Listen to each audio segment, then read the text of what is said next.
former White House Chief of Staff and former Chicago Mayor, the amazing Rahm Emanuel. Hey, Rahm. Hey, Wilbur, how are you? Good. Now, listen, we're a week into the White House directive of 15 days of social distancing. And this morning, you know who tweeted, "We cannot let the cure be worse than the problem itself." At the end of the 15-day period, we will make a decision as to which way we want to go. Now, experts say it could take months to stop the spread. Is he jumping the gun? Is he once again sort of trying to talk out of both sides? What do you think is happening here? Well, let me say this. I think that on a general rule, what we should be doing as a country, you have kind of two different policies. The public health is built around separation. The economy is built around integration. Right. And for too long, and we're playing, and the president now is playing chasing up and trying to catch up to the problem.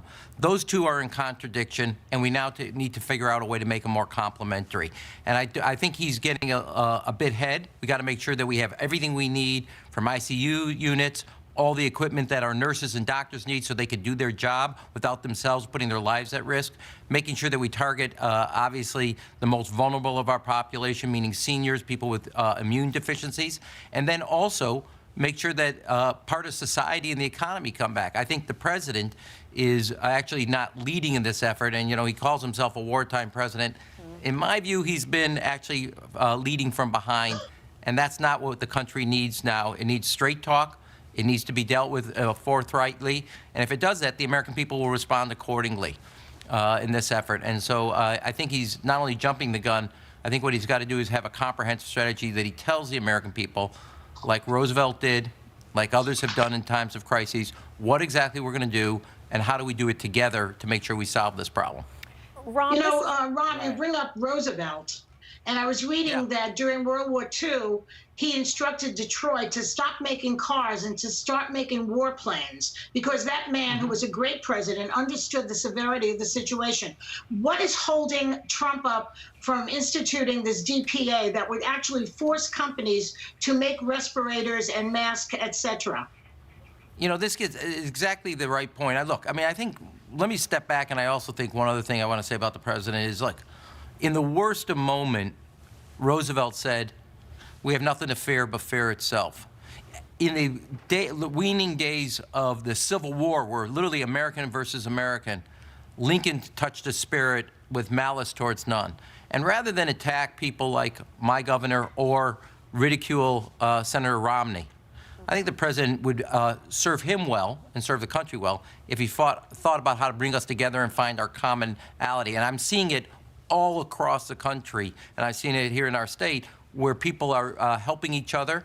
I'm willing to send you, Joy, chicken soup. There's an expression of love and affection for you. But on a serious note, I think that what we have to do is not just figure out how to put a floor under the economy, is start now investing in the future of this country and deal with our public health that has been starved of resources, starting to invest in our infrastructure. I don't think it's right that certain kids can go online and learn and other kids cannot, and that can make universal broadband a great investment for the country, and start to also deal with what I think is some of the problems in our production, where a lot of our healthcare equipment.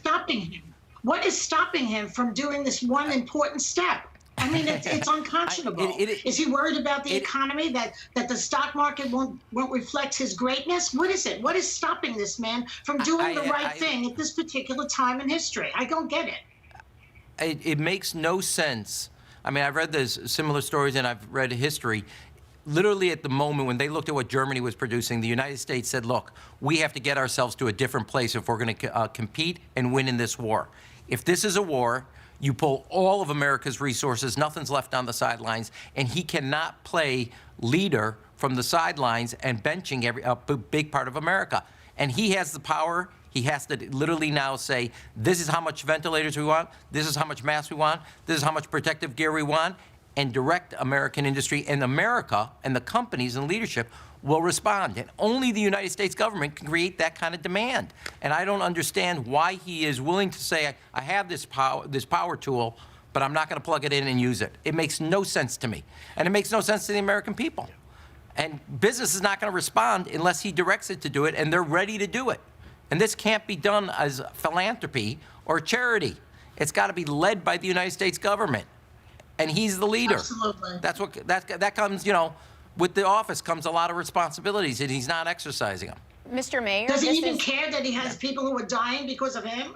Mr. Mayor, this is Sarah. I just wanted to ask you, as a politician, as you mentioned, economy is important and public health. Right now, a lot of politicians define their legacy based on the economy. Is it not most important right now to focus on public health to get through it first, because the economy can afford time and public health right now is immediate? Well, let's take one step back. For about 2 months, he was operating under a denial and delay that this will take care, the weather will take care of it. And the public health officials appropriately were screaming at the top of their lungs, we have got to get the systems in place to deal with what's coming. And in fact, there's a lot of articles that the CIA was warning him of how bad this was going to be, et cetera, his own public health people, and he delayed that. So now we're basically on our own 10-yard line starting to play catch-up. You have to deal with the system and get its structure set up to deal with the public health risk. Now, which is what President Kennedy used to say, to govern is to choose between bad and worse. You've now got a situation where the economy and society are on hold, and if we don't also get that moving, we're going to have a two-front war, and he has to fight both of them. You've got to save lives. You got to be strategic about it. That is exactly what Korea has done. That is exactly what Hong Kong and Singapore have done. And you also then have to deal with how to get society moving again. There is a public health risk that if people are isolated, not working, not doing anything, personal emotional depression sets in.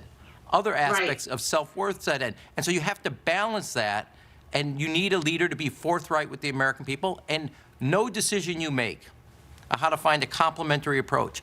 No decision is this is absolutely right and this is absolutely wrong. There are going to be trade-offs, and he needs to tell people the truth about that.